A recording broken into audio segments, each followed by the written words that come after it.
친구들 안녕하세요. 3월 넷째 주 초등부 예배에 오신 여러분들을 환영합니다. 예배는 다음과 같이 드려주세요. 예배는 단정한 복장과 마음으로 드려주시고요. 기도 시간에는 대표 기도하는 친구와 함께 마음을 모아서 기도해 주세요. 헌금은 교회 방침에 따라서 온라인과 오프라인을 이용해 주세요. 그럼 우리 이제 사도신경 하심으로써 믿음과 신앙을 고백하도록 하겠습니다. 전능하사 천지를 만드신 하나님 아버지를 내가 믿사오며 그 외아들 우리 주 예수 그리스도를 믿사오니 이는 성령으로 잉태하사 동정녀 마리아에게 나시고 본디오 빌라도에게 고난을 받으사 십자가에 못 박혀 죽으시고 장사한 지 사흘 만에 죽은 자 가운데서 다시 살아나시며 하늘에 오르사 전능하신 하나님 우편에 앉아 계시다가 죄료로서 산자와 죽은 자를 심판하러 오시리라. 성령을 믿사오며 거룩한 공예와 성도가 서로 교통하는 것과 죄를 사하여 주시는 것과 몸이 다시 사는 것과 영원히 사는 것을 믿사옵나이다. 아멘. 친구들 이제 자리에서 일어나셔서요 하나님께 찬양 드리도록 하겠습니다. 오늘 우리가 부를 찬양은 축복해요입니다.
이번 주 대표 기도는 4학년 6반 친구입니다. 함께 마음을 모아서 기도해 주세요. 하나님 아버지, 한 주도 친구들과 가족들과 선생님들을 잘 지켜주셔서 감사합니다. 오늘 코로나가 심한데 교회에 나갈 수 있게 해주셔서 감사합니다. 오늘 예배에 빠진 친구들은 영상으로라도 예배를 할 수 있어서 감사합니다. 예수님 이름으로 기도드립니다. 아멘.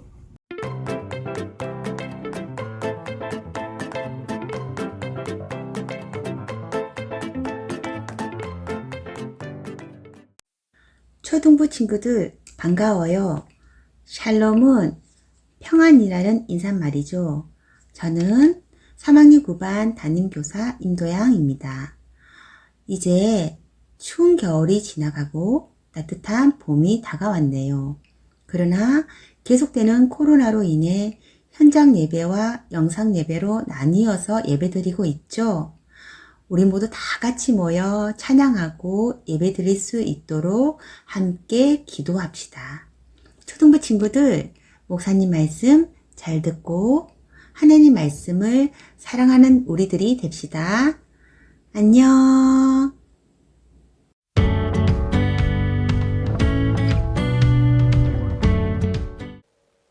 오늘 우리가 읽을 말씀은 마태복음 28장 5절에서 7절 말씀입니다.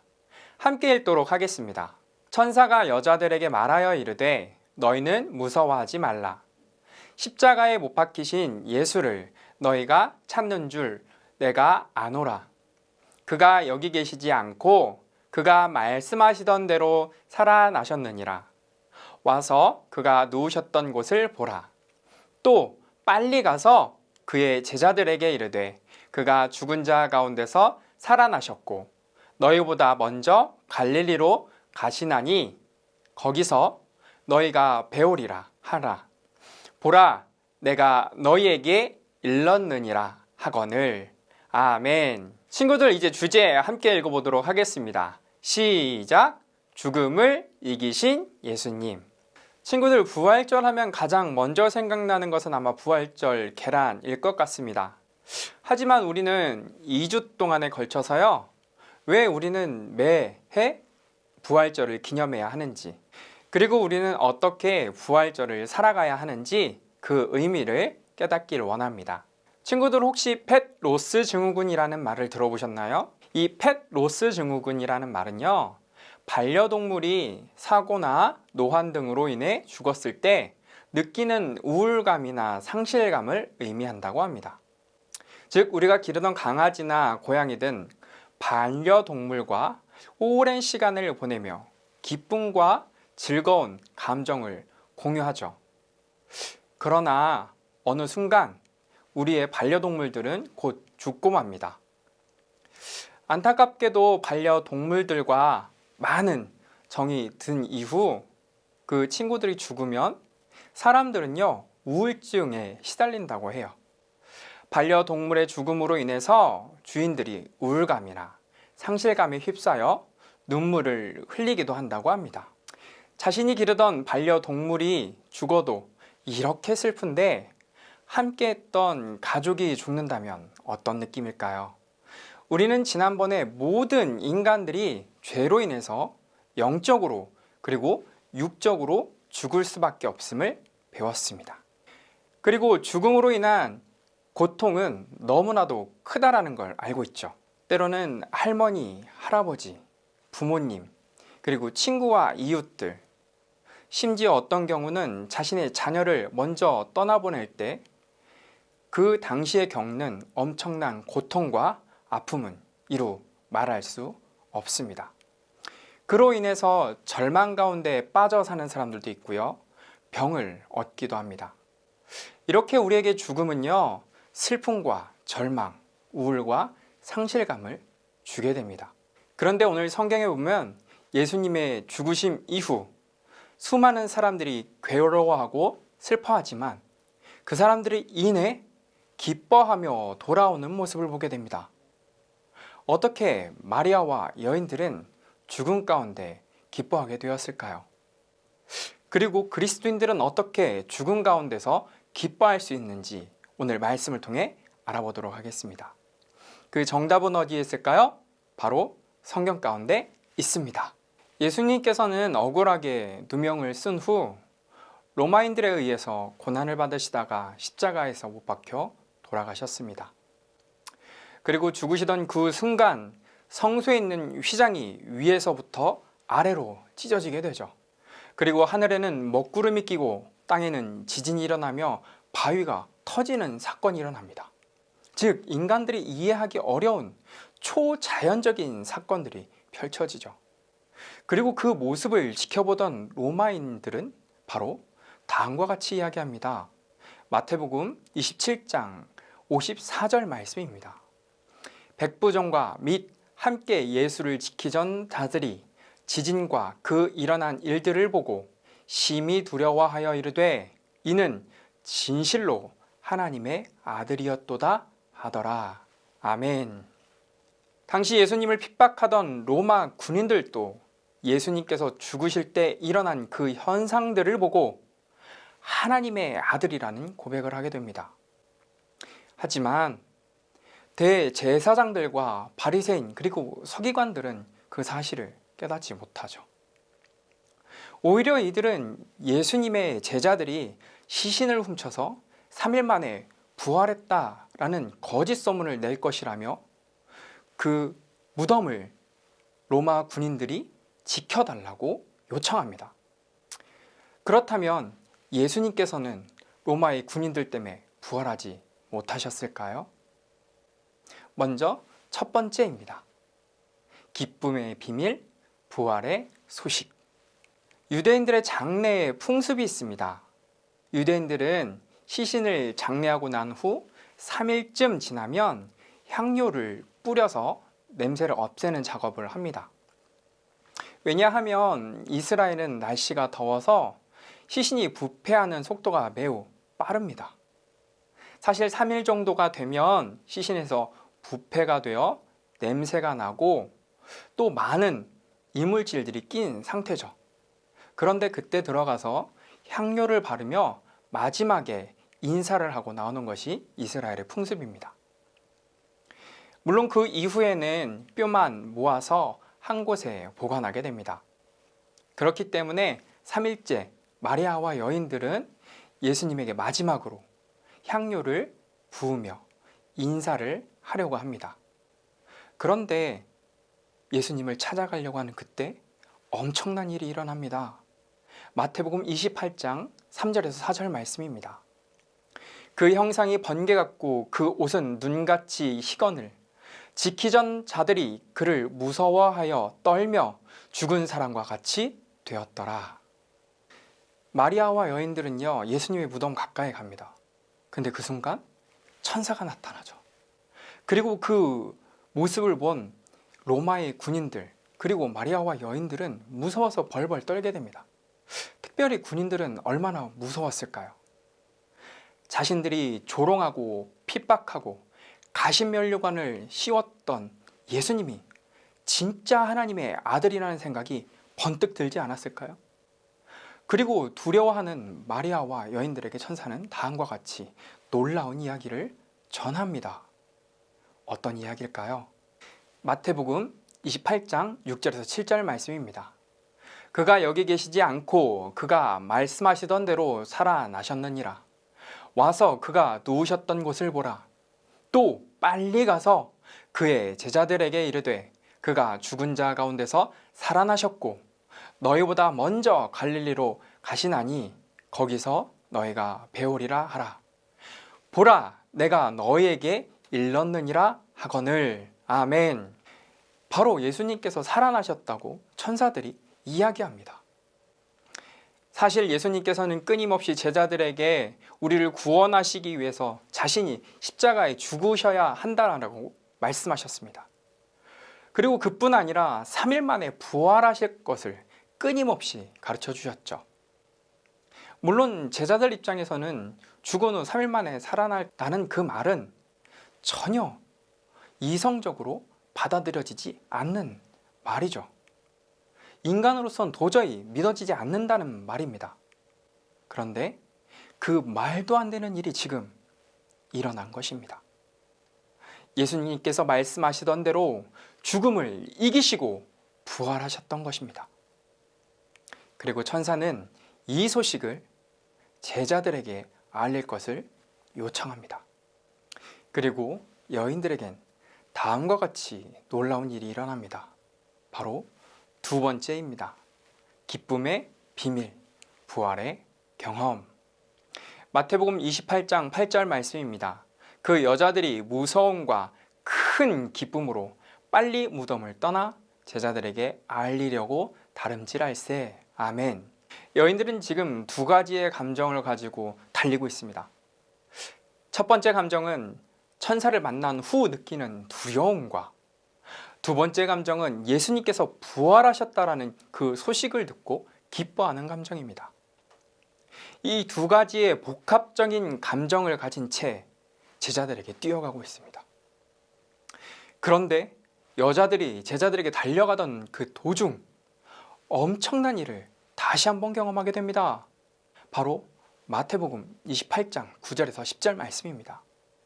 예수께서 그들을 만나 이르시되 평안하냐 하시거늘 여자들이 나아가 그 발을 붙잡고 경배하니 이에 예수께서 이르시되 무서워하지 말라 가서 내 형제들에게 갈릴리로 가라 하라 거기서 나를 보리라 하시리라. 아멘. 여자들은 아까까지 천사들을 통해서 부활의 소식을 듣기만 했습니다. 하지만 이제는 그 부활하신 예수님을 눈으로 보고 만지게 된 것입니다. 과거 예수님의 죽음 이후 슬픔과 아픔 그리고 절망과 상실감 속에 살아가던 여인들은 예수님을 실제로 만나고 만지게 되어 기뻐하고 즐거워할 수 있게 됩니다. 여인들이 기뻐할 수 있었던 이유가 바로 살아나신 예수님을 만났기 때문입니다. 그럼 우리 질문에 답을 할 수 있을 것입니다. 그리스도인들은 왜 죽음 가운데서도 기뻐할 수 있을까요? 우리 다 같이 읽어볼까요? 시작! 그리스도인들은 죽음 이후 부활이 있음을 알기에 기뻐할 수 있습니다. 그리스도인들은 죽음을 대하는 자세가 세상 사람들과는 조금은 다릅니다. 오히려 죽음 이후의 삶에 대해서, 즉 천국에 소망을 두며 살아가고 있는 사람들이 바로 그리스도인들입니다. 천국이 있기에 우리는 두려워하지 않고 실망과 좌절 그리고 절망하지 않고 살아갈 수 있습니다. 그 중에 가장 대표적인 인물을 한 명 소개해 드리려고 합니다. 서머나에서 10여일간 기독교인들에 대한 처참한 박해가 일어났었습니다. 이때 86세 폴리갑이 잡혀왔는데요. 이 폴리갑에게 예수님을 부인하면 살려준다는 말을 합니다. 그런데 이때 폴리갑이 뭐라고 대답했을까요? 바로 다음과 같이 대답합니다. 이미 86년간 그분을 섬겼으나 나에게 한 번도 고통을 준 적이 없거늘 내가 어찌 나를 구원하신 나의 왕을 모독할 수 있단 말이냐. 다음과 같이 대답하고는 폴리갑은 화형을 당해 죽고 맙니다. 어떻게 폴리갑은 이렇게 죽음을 이겨낼 수 있었을까요? 그것은 바로 죽음 이후 부활이 있음을 알기에 가능했던 것입니다. 사랑하는 친구들, 그래서 우리는 웨스트민스터 소열의 문답 37번 문답을 읽어보길 원합니다. 믿는 자가 부활할 때 그리스도에게서 무슨 유익을 받는가? 함께 읽어볼까요? 시작! 믿는 자가 부활할 때 영광 중에 다시 살아나심을 받아 심판날에 공개적으로 인정받고 죄 없다 하심을 받고 항상 영원토록 하나님을 온전히 즐거워하는 최고의 복을 받게 됩니다. 폴리갑이 죽음을 두려워하지 않을 수 있었던 것, 그리고 예수님을 부인하지 않을 수 있었던 분명한 이유, 그것은 바로 부활을 믿었기 때문입니다. 사랑하는 친구들, 이번 주 이제 고난주간입니다. 예수님께서 우리를 위해서 고난받으시고 죽으심을 기억해야 할 것입니다. 우리 친구들이 이 고난주간 동안 예수님의 죽음이 끝이 아니고 부활의 시작임을 기억했으면 좋겠어요. 그래서 이번 한 주 우리 목동제일교회 초동부 친구들이 예수님의 고난과 십자가 죽으심을 묵상하며 부활하실 예수님을 소망하는 한 주가 되길 간절히 기도합니다. 그럼 함께 기도하도록 하겠습니다. 하나님 아버지, 감사합니다. 이번 한 주 고난주간으로 보낼 수 있도록 인도해 주심 감사합니다. 하나님, 이번 한 주 우리는 예수님의 부활을 묵상하려고 합니다. 그리고 또한 그리스도인들이 왜 죽음을 두려워하지 않는지 깨닫길 간절히 소망합니다. 우리가 죽음을 두려워하지 않고 살아갈 수 있는 이유는 바로 죽음 이후 부활이 있기 때문입니다. 하나님 아버지, 우리 친구들이 이 부활을 믿을 수 있도록 인도하여 주옵소서. 부활 이후 우리에게 더 큰 복이 있음을, 더 큰 기쁨이 있음을 믿고 살아갈 수 있도록 주님 역사하여 주옵소서. 그리하실 예수님의 이름으로 기도합니다. 아멘. 그럼 주기도문 하심으로 예배를 마치도록 하겠습니다. 하늘에 계신 우리 아버지여, 이름이 거룩히 여김을 받으시오며 나라의 임하옵시며 뜻이 하늘에서 이루어진 것 같이 땅에서도 이루어지이다. 오늘날 우리에게 일용할 양식을 주옵시고 우리가 우리에게 죄 지은 자를 사하여 준 것 같이 우리 죄를 사하여 주옵시고 우리를 시험에 들게 하지 마옵시고 다만 악에서 구하옵소서. 대개 나라와 권세와 영광이 아버지께 영원히 있사옵나이다. 아멘.